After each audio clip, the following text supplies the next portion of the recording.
I often say that people say, what are your parents do? I say, they're producers.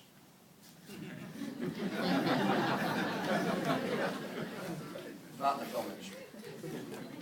You know, in looking at this story and kind of working in the entertainment industry for the last 23 years, one thing became very apparent to me. There has never been an inspiring sports film for young girls. And if you look at the landscape of the inspiring sports genre, there are some great ones, right? And number one, at least on my list, is in the house tonight, and that's Rudy. I mean, what a phenomenal movie that was. And an inspiring sports film that had really strong values attached to it. And it's interesting because if you look at kind of the landscape of that movie and our film, it's been about 18 years, right? 1993 since that movie was made. We have a generation of kids that have never seen that type of value system up on the big screen. And I look at inspiring sports films, I pick them apart. My former business partner directed the movie Miracle. The great ones are typically about something else. Miracle is about the Cold War, the fall of communism. Remember the Titans is about race relations. The Mighty Max, to me, I always felt, was a story about the equality of dreams. That a woman in 1972 could say to her husband, hey Ed, you know, I have a dream too, I want to be a coach.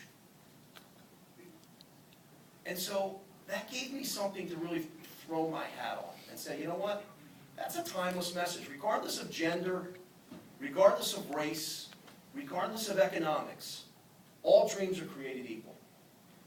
And I say that, and Sean can relate to this, hey, I'm a poor kid from suburban Philly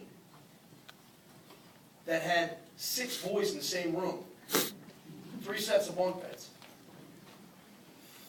I didn't have my own room until I went to college. And so it was interesting, like that journey, to say, you know what, that's a pretty powerful message.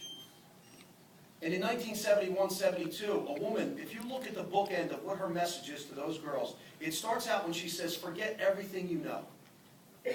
And she dumps their thoughts into a trash can. And it ends when she empowers them by saying, it's okay to want the prize. It's okay to be ambitious. It's okay to feel empowered.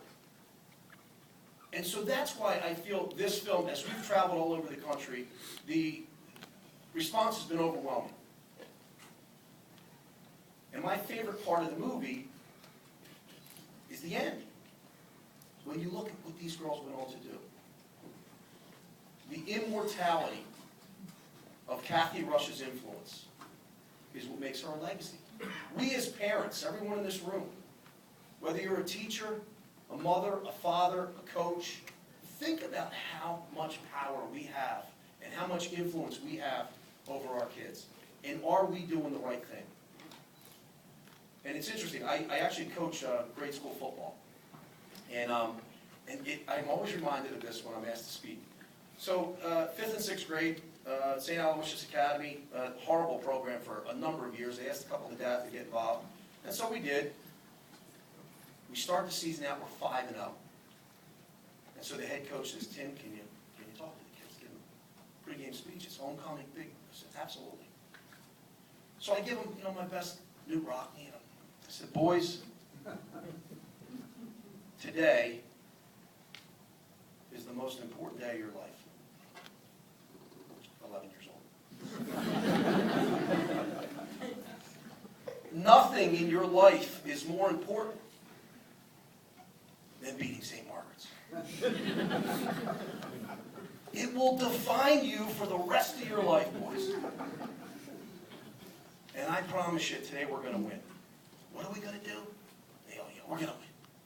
Whose house is this? It's our house. Now we're all jumping. We're doing the whole Under Armour thing.